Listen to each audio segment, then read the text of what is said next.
o eminente senador Magno Malta. Senhora presidente, Dilma Rousseff, quero cumprimentá-la. Meus respeitos por estar hoje aqui nessa sessão conosco, uma sessão importante, ímpar, significativa para a história do Brasil, para a história do nosso povo. A lei em si é como um imã, ela nos convida à interpretação. Fato é que a senhora tem um advogado de defesa, tem advogado de acusação e tem o juiz, que somos nós, presidido pela Suprema Corte desse país. E se ela nos convida ao entendimento, à interpretação, é mister que a interpretação de cada um seja diferente e algumas que tenham convergência, até porque, quando tem convergência, a senhora tem pessoas a seu favor, a favor dos argumentos do doutor Zé Eduardo, e outros que não são, porque tem outro tipo de interpretação. Digo isso, presidente, porque eu fui vereador, fui deputado estadual, deputado federal e senador da República. E aprendi desde a Câmara de Vereadores, e nós temos hoje no Brasil N ex-prefeitos que foram jogados na vala da ficha suja, N governadores, gestores que se tornaram ficha suja exatamente porque se autossuplementaram, ou seja, suplementaram os seus orçamentos de autodeliberação sem que fosse buscar autorização da Câmara, sem que fosse buscar autorização da Assembleia Legislativa ou que fosse buscar a autorização do Congresso Nacional. Aqui eu tenho meu foco e aqui cabe uma das minhas perguntas. Dentro de todo esse bojo, e Vossa Excelência, quando evoca o conjunto da obra para justificar o seu mandato, não tem nada de errado nisso. Não vejo nada de errado nisso. Como também não vejo nada de errado para evocar o conjunto da obra, do pós, do que está posto, exatamente porque parece que o conjunto da obra daquilo que foi feito, em seguida, foi feito com essa mão e foi tirada do povo com a mão seguinte. Alguns senadores aqui hoje, aliados da senhora, ferrenhos aliados, e parabéns para eles, porque eles têm espírito de cachorro, porque cachorro morre com dono, e um monte tem espírito de gato, gato gosta do ambiente. Estava num ambiente com a senhora, depois foi embora, acharam um ambiente melhor. Mas esses aqui não, tão que tão vão morrer junto. E isso é absolutamente admirável. E eu sempre falo isso para eles, que defende com unhas e dentes. Quando a Câmara absorveu o pedido de impeachment, eles se arvoraram a fazer discurso dizendo, não, ela pedalou mesmo, mas foi para pagar o Bolsa Família, para pagar Minha Casa Minha Vida. Inclusive, eu tenho um discurso aqui do ex-presidente Lula em São Paulo, falando a mesma coisa. Dilma fez pedalada, mas foi para pagar Minha Casa Minha Vida, foi para pagar Bolsa Família. E aí, quando os números chegaram, para Bolsa Família desse tamanhozinho, para Minha Casa Minha Vida desse tamanhozinho e um tamanhozão desse para o BNDES, exatamente quando a senhora diz, eu respeito todos os países, é bom mesmo respeitar, mas esse buraco do BNDES, parte dele foi para contemplar os colegas, amigos da América Latina. A minha pergunta a Vossa Excelência é o seguinte, por que o PL 5, de número 5? Por que ele? Ele veio exatamente para poder resolver um problema que esses prefeitos, coitados, que foram caçados, foram para o justiça, não tiveram. Mas o PMDB, que hoje é tão criticado, eu não sou PMDB, nem sou PSDB, sou um homem absolutamente independente, esticaram a lei para que pudesse caber 1 ano e 4 meses de pedalada. Eu pergunto à senhora o seguinte, esses senadores estavam desinformados? Desinformados estavam os marqueteiros da campanha da senhora, porque o que a senhora falou no processo eleitoral, o que a senhora disse com tanta veemência, que não ia subir juro, que não ia faltar comida, a sua veemência no processo eleitoral, a senhora tinha respaldo para isso, lhe deram respaldo para isso, e a senhora é uma mulher muito inteligente, preparada, e tinha conhecimento, mas a senhora falou isso no processo eleitoral. Agora eu pergunto, quem mentiu no processo eleitoral? Foram os marqueteiros? Foram os que me emitiram as informações? A senhora não tinha as informações, e eu pergunto com a pureza d'alma, uma pergunta que o Brasil todo quer ouvir, até porque, tecnicamente, fazer contorcionismo jurídico, todos os advogados que aqui estão, senadores fazem, outros senadores da base fazem, outras senadoras que não são da base fazem também, cada qual faz a sua jiboia jurídica para poder chegar onde ele quer. A minha pergunta é o seguinte, a senhora mentiu no processo eleitoral? Pois não. Passo a palavra ao eminente presidente da República. Senador Magno Malta, um prazer respondê-lo. Quero dizer, senador Magno Malta, que eu, ao responder o senador Aécio Neves, respondi a sua questão. Eu não menti no processo eleitoral, senador. O que o senhor não pode querer é que só nós antecipássemos o tamanho da crise que vinha pela frente. Ninguém sabia, senador, que nós teríamos uma queda de mais de 40 dólares neste processo que inicia em outubro, senador, durante a eleição, mas que fique intenso, senador, no início de 2015. Nós não controlamos, senador, nem nós, nem ninguém controla a política do Banco Central americano, nem do governo americano. Portanto, não sabia que nós teríamos uma das maiores desvalorizações do real. O que o mercado temia é que isso podia acontecer, mas não na proporção como ocorreu. E tantas outras explicações que eu poderia dar ao senhor. Eu não menti no processo eleitoral, só, senador, que nós não temos uma bola de cristal para antecipar a realidade. Eu sei que todo mundo quer isso, é próprio do ser humano querer controlar o futuro. Só que o senhor não controla o futuro. Nós estamos no reino das estimativas. Para o senhor ter uma ideia, o mercado e o governo acertavam num valor de crescimento do PIB ao longo de 2005 de 0,8%. E deu, senador, no final, menos 3,75%. Aí eu pergunto ao senhor, quem mentiu, senador? Sinto muito, senador, é que o senhor não controla a realidade. E aí, quero dizer para o senhor que não se trata de uma relação de verdade ou mentira. Se trata de uma relação de estimativa. Repito o que disse o senhor Joseph Stiglitz, Prêmio Nobel de Economia. A crise no Brasil, a crise econômica, está precificada desde o momento que há a maior queda, o maior debacle econômico nos países desenvolvidos. O que se tratava era de saber qual era o tamanho dela. E o que não era esperado, senador, era uma crise política dessas dimensões que o Brasil enfrentou. Que país do mundo, senador, por conta da crise, teve um processo de impeachment baseado em 3 decretos suplementares e, senador, baseado em subsídios e subvenções à agricultura, que aumentam a demanda e não reduzem, do ponto de vista macroeconômico. Que país, senador? Aonde que a crise que afeta os Estados Unidos derruba algum presidente da República, o mesmo acontecendo nos demais países, senador. Então, o que eu digo é o seguinte, não é uma questão que a gente pode tratar de forma a tornar a questão mentira ou verdade. Trata-se do seguinte, da responsabilidade dos diferentes poderes do país de enfrentar uma crise quando ela inicia e começa em dimensões que ninguém sabe aonde vão parar. E isso, senador, vale para aquele momento, vale para ontem, para o ano de 2015 e vale para hoje, senador. Vale para hoje. Se não se souber enfrentar a crise de forma a buscar uma saída para ela, o que se vai conseguir é só aprofundá-la cada vez mais. Além disso, eu quero explicar por que o PLN 5.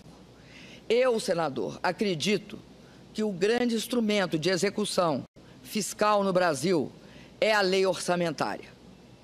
A lei orçamentária, ela não é inconstitucional, nem tampouco a LOA é inconstitucional. O que a LOA faz é estabelecer as condições em que a autorização legislativa vai ocorrer. E ela estabelece o decreto de suplementação. Ela faz isso, né? O que acontece, senador? Aí tem o contingenciamento. O contingenciamento impede que haja um aumento da despesa um aumento da despesa provocada pela abertura dos créditos suplementares. Pois bem, senador, aí vem o que é o PLN 5. É que, justamente, essa crise que se acelerava, essa crise que era profunda, essa crise que começa caindo de 0,8 positivo para 1,5 negativo na metade de julho, ninguém tinha controle da queda da arrecadação. Nem nós, nem ninguém. E aí, senador, o que nós propusemos? Nós constatamos que era necessário mudar a meta. E aí fizemos o quê? Diminuímos o esforço fiscal, porque não íamos conseguir entregar. O que acontece com esse tipo de acusação que me fazem, que é indevida? Porque até então, ninguém nunca, nem o Congresso, nem o TCU, disse que não podia fazer o que nós fizemos. O que acontece? A consequência mais grave do que acontece é o que vocês viram acontecer. Sabem os 170 bilhões? Na verdade, no nosso cálculo, seria 126. Por que botam 170 bilhões? Porque ninguém, senador, diante dessa política de criminalizar, decreto, lei, sabe o que faz, senador? Afrouxa. E aí, o que fizeram? Afrouxaram os números, ampliaram o valor. Sinto muito, mas fizeram isso. Por quê, senador? Sabe por quê? Por um motivo muito simples. Porque se criminaliza, a reação vai ser afrouxar o gasto. E aí, explodem. Aí sim, explodem tanto a dívida quanto a meta. Aí explodem. Por quê? Porque a reação é essa. A reação diante do fato que é crime fazer isso, é crime fazer aquilo. Não era assim antes, agora virou crime. A reação, senador, é uma meta de 170 bilhões superestimada. É essa a reação. E é isso que aconteceu no Brasil e vem acontecendo. E isso sim, senador, esse incentivo a metas superestimadas é péssimo. Péssimo para a recuperação da economia. Péssimo, senador. Ele não contribui. Por quê? Você tem de fazer duas coisas diante da crise. Você tem de se esforçar para ter um orçamento e uma meta fiscal compatível. E tem de saber onde gastar, senador. O liberou geral leva a gastos absolutamente insustentáveis. Agradeço ao senhor presidente. PLN 5. Eu, senador, acredito que o grande instrumento de execução fiscal no Brasil é a lei orçamentária. A lei orçamentária, ela não é inconstitucional, nem tampouco a LOA é inconstitucional. O que a LOA faz é estabelecer as condições em que a autorização legislativa vai ocorrer. E ela estabelece o decreto de suplementação. Ela faz isso, né? O que acontece, senador? Aí tem o contingenciamento. O contingenciamento impede que haja um aumento da despesa um aumento da despesa provocada pela abertura dos créditos suplementares. Pois bem, senador, aí vem o que é o PLN 5. É que, justamente, essa crise que se acelerava, essa crise que era profunda, essa crise que começa caindo de 0,8 positivo para 1,5 negativo na metade de julho, ninguém tinha controle da queda da arrecadação. Nem nós, nem ninguém. E aí, senador, o que nós propusemos? Nós constatamos que era necessário mudar a meta. Mudar a meta. E aí fizemos o quê? Diminuímos o esforço fiscal, porque não íamos conseguir entregar. O que acontece com esse tipo de acusação que me fazem, que é indevida? Porque até então, ninguém nunca, nem o Congresso, nem o TCU, disse que não podia fazer o que nós fizemos. O que acontece? A consequência mais grave do que acontece é o que vocês viram acontecer. Sabem os 170 bilhões? Na verdade, no nosso cálculo, seria 126. Por que botam 170 bilhões? Foi feito com essa mão e foi tirada do povo com a mão seguinte. Alguns senadores aqui hoje, aliados da senhora, ferrenhos aliados, e parabéns para eles, porque eles têm espírito de cachorro, porque cachorro morre com dono, e um monte tem espírito de gato, gato gosta do ambiente. Estava num ambiente com a senhora, depois foi embora, acharam um ambiente melhor. Mas esses aqui não, tão e vão morrer junto. E isso é absolutamente admirável. E eu sempre falo isso para eles, que defende com unhas e dentes. Quando a Câmara absorveu o pedido de impeachment, eles se arvoraram a fazer discurso dizendo, não, ela pedalou mesmo, mas foi para pagar o Bolsa Família, para pagar Minha Casa Minha Vida. Inclusive, eu tenho discurso aqui do ex-presidente Lula em São Paulo, falando a mesma coisa. Dilma fez pedalada, mas foi para pagar Minha Casa Minha Vida, foi para pagar Bolsa Família. E aí, quando os números chegaram, para a Bolsa Família desse tamanhozinho, para Minha Casa Minha Vida desse tamanhozinho e um tamanhozão desse para o BNDES, exatamente quando a senhora diz, eu respeito todos os países, é bom mesmo respeitar, mas esse buraco do BNDES, parte dele foi para contemplar os colegas, amigos da América Latina. A minha pergunta a Vossa Excelência é o seguinte, por que o PL 5, de número 5? Por que ele? Ele veio exatamente para poder resolver um problema que esses prefeitos, coitados, que foram caçados, foram para o fisco, não tiveram. Mas o PMDB, que hoje é tão criticado, eu não sou PMDB, nem sou PSDB, sou um homem absolutamente independente, esticaram a lei para que pudesse caber 1 ano e 4 meses de pedalada. Eu pergunto à senhora o seguinte, esses senadores estavam desinformados? Desinformados estavam os marqueteiros da campanha da senhora, porque o que a senhora falou no processo eleitoral, o que a senhora disse com tanta veemência, que não ia subir juro, que não ia faltar comida, a sua veemência no processo eleitoral, a senhora tinha respaldo para isso, lhe deram respaldo para isso, e a senhora é uma mulher muito inteligente, preparada, e tinha conhecimento, mas a senhora falou isso no processo eleitoral. Agora eu pergunto, quem mentiu no processo eleitoral? Foram os marqueteiros? Foram os que me emitiram as informações? A senhora não tinha as informações, e eu pergunto com a pureza d'alma, uma pergunta que o Brasil todo quer ouvir, até porque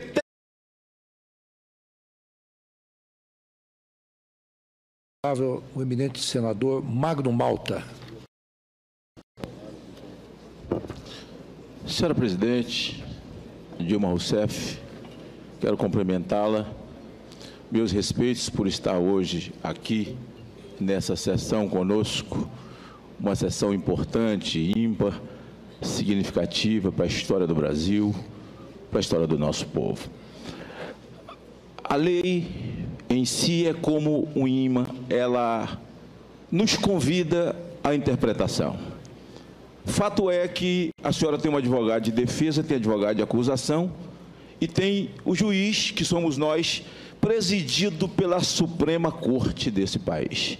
E se ela nos convida ao entendimento, à interpretação, é mister que a interpretação de cada um seja diferente e algumas que tenham convergência, até porque, quando tem convergência, a senhora tem pessoas a seu favor, a favor dos argumentos do doutor Zé Eduardo, e outros que não são, porque tem outro tipo de interpretação. Digo isso, presidente, porque eu fui vereador, fui deputado estadual, deputado federal e senador da República. E aprendi desde a Câmara de Vereadores, e nós temos hoje no Brasil N ex-prefeitos que foram jogados na vala da ficha suja, N governadores, gestores que se tornaram ficha suja, exatamente porque se autossuplementaram, ou seja, suplementaram os seus orçamentos de autodeliberação sem que fosse buscar autorização da Câmara, sem que fosse buscar autorização da Assembleia Legislativa ou que fosse buscar a autorização do Congresso Nacional. Aqui eu tenho meu foco, e aqui cabe uma das minhas perguntas, dentro de todo esse bojo, e Vossa Excelência, quando evoca o conjunto da obra para justificar o seu mandato, não tem nada de errado nisso. Não vejo nada de errado nisso.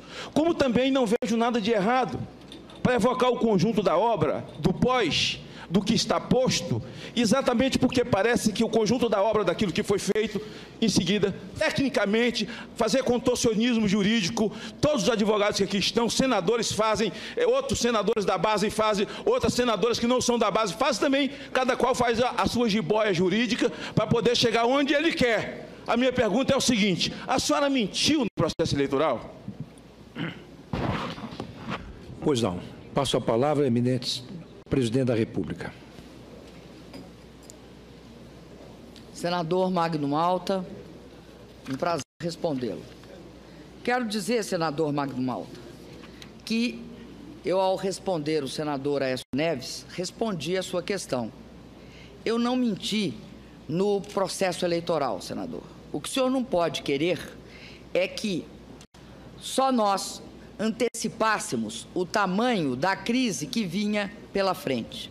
Ninguém sabia, senador, que nós teríamos uma queda de mais de $40 neste processo que inicia em outubro, senador, durante a eleição, mas que fique intenso, senador, no início de 2015.